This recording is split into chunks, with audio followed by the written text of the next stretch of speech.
I'm Bob Hallmark in Wood County today, and we're talking weather. It's a beautiful day, isn't it? It's February, and it's nearly 80 degrees right now. It's been that way for a couple of days, and all of February looks like it's going to go out that way.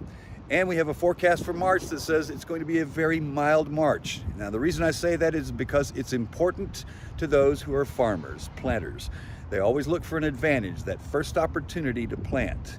And joining me now, if you don't recognize his name, you'll recognize what he's famous for.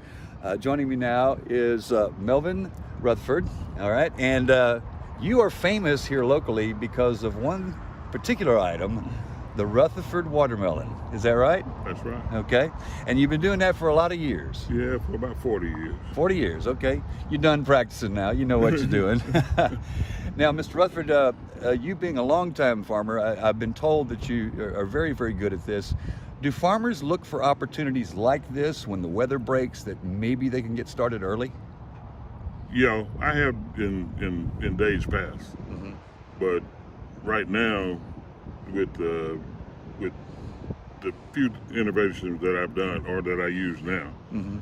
I don't rush hardly. Okay. Because Is that the secret to success? I mean, if you could get them early. It used to be if you didn't have a melon by the 4th of July, the price just dropped on the 5th of July. The melon wasn't worth very much money. Now the price stays reasonably, it doesn't fall like after that holiday. Okay. So I don't have to rush. Okay. But I still, all my customers would rather have one by the 4th. Right. And I'd like to have them by the middle of June. So you're one of the few guys that does kind of have a timeline. You've got a timeline that you have to meet, I guess, if you're going to get there. Yeah. Okay. Hi, Mike Hill. How you doing? Mike. Now you run a very interesting place out here. As you can see over Mike's shoulder, there's lots of strawberry plants out in the ground right now. And beyond that, he's got blueberry bushes out there. Tell me a little bit about this. Were you a little surprised when we had our little heat spell that came on us here? It's not good for dormant plants like peach trees or something to warm up and then cool off and warm up.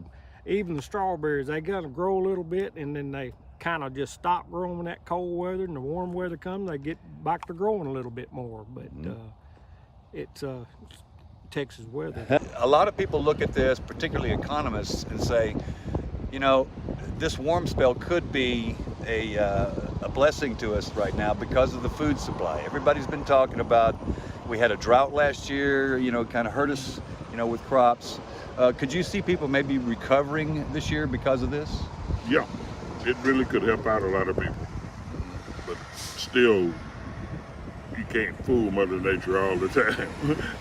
And that one frost, that one Easter snap, could start a lot of replanting, and we actually be late.